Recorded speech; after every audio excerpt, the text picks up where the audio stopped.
Well, currently we know there's price declines, global price declines. Trinidad and Tobago is a price taker in many instances. So you have declining in all of the energy commodity prices that in terms of what we produce, whether it's gas, oil, even in the petrochemical sector in some instances. Also, there's a gas supply imbalance in Trinidad and Tobago. We have an integrated value chain where the upstream provides our national gas company with gas that goes to the downstream sector as well as to Atlantic LNG, and there's a supply imbalance where there's not enough supply to meet the current demand. Again, service companies in the energy sector are impacted by these issues. For instance, we have over 300 service companies that provide various services to the energy sector in Trinidad and Tobago, and they have been, based on all of the information, they have been cutting staff or trimming down a bit. So all of these global issues have an impact on Trinidad and Tobago's revenue, as well as the multiply effect in terms of different smaller companies or medium-sized companies providing employment, etc. Thank you so much for that. Now, speaking to the report specifically, I'm wondering who's normally present, who's the first port of call in terms of people that you will hand this report to? Okay, well, again, we have an international deadline. Every September 30th, we must publish our report. That is the deadline that we have to abide by. In terms of the report, it's shared to the entire national community. We had the official launch, as you mentioned, last week, where we gave the minister her copy of the report, but it's available on our website at TTEITI.org.tt to all citizens. So it's available. Currently, you can go and review all of the data. Basically, the EITI report is, the basic premise is there's a accounting part of it, where there's a reconciliation of what extractive companies say they pay to the government versus what the government say they receive.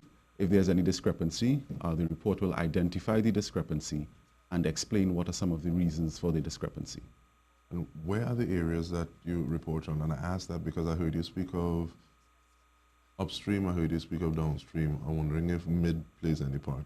Currently, the EITI report covers upstream as well as mining.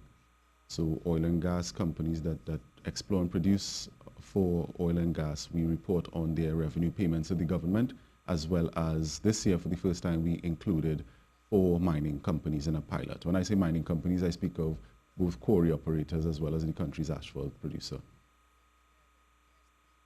No, with regard to mining, and you're calling it a pilot, expand on that a little bit. Well, again, just going back a little bit, the EITI is a global initiative. You have 51 countries participating, countries ranging from Ghana to the USA to the UK. In many instances, the oil and gas multinational operators will have experience with EITI in other parts of the world that they operate. In Trinidad and Tobago, we have global players. Even our state companies are managed like global companies in many areas. So the EITI will not be new to the oil and gas sector. In terms of the mining sector, you have more local operators with no experience with the process. So therefore, we had to we had a series of capacity building workshops explaining what the initiative is, highlighting a few of the issues in terms of reporting, and we had a pilot just to determine, okay, what are some of the issues that we will face in reporting on the local mining sector. Going to the report specifically itself, what are some of the most immediate takeaways from this year's report? Well, the report this year, it tells a story of the decline in revenue that the country is facing.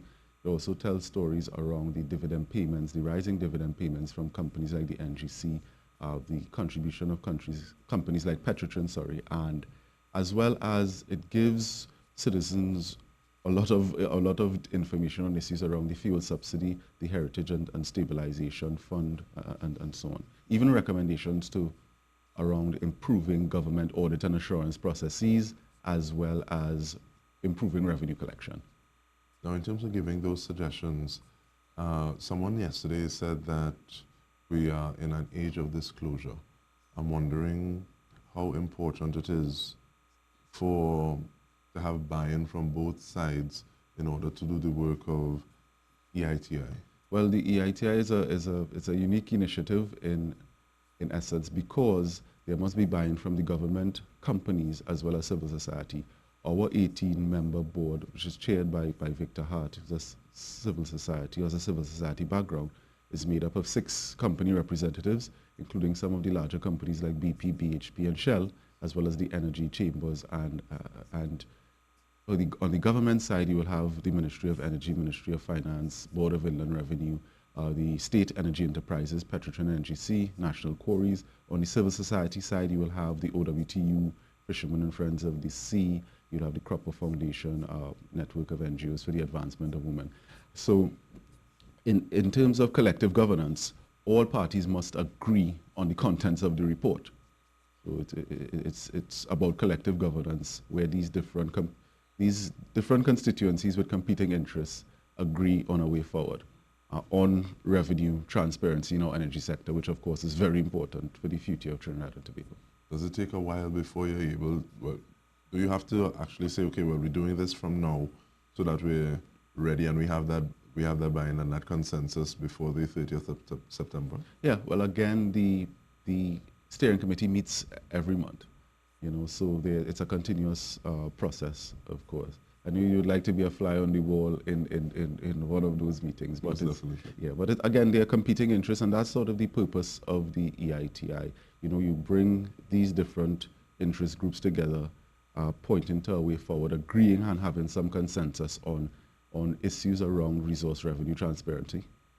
Looking at that way forward, you're saying that many of the players on the ground here, not mining, but with oil and gas, that kind of extraction, they have experience with EITI outside of Trinidad and Tobago. I'm wondering, what is the position here? Are there gaps that we're seeing, things that we need to work on? Well, again, the EITI, when a country signs up, you sign up as a candidate, and then there's a list of requirements called the EITI standard that you must adhere to. It includes issues around, I mentioned before, collective governance, where each different constituency has the freedom without coercion to express their views.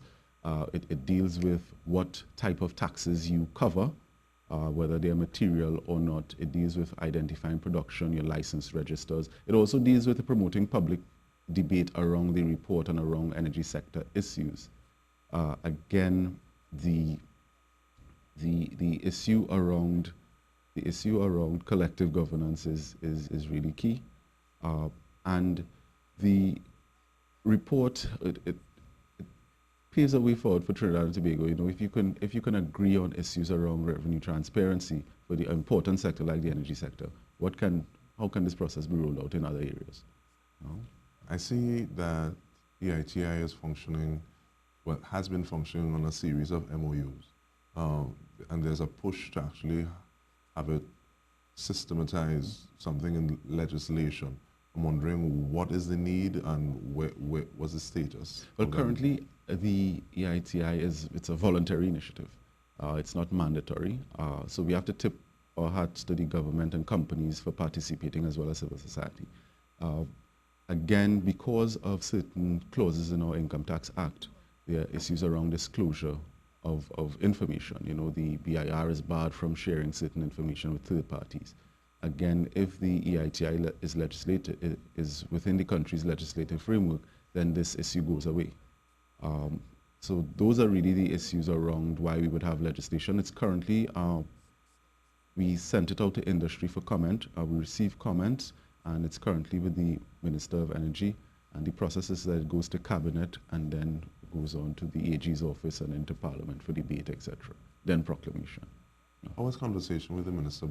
The Minister has been very supportive of the EITI, and she's actually, as part of our outreach programs, we go to different fence line communities and so on. And the Minister has actually been with us to 2 fence line communities in Sangre Grande as well as Tobago. So the Minister supports the initiative. And we're looking to hear big things.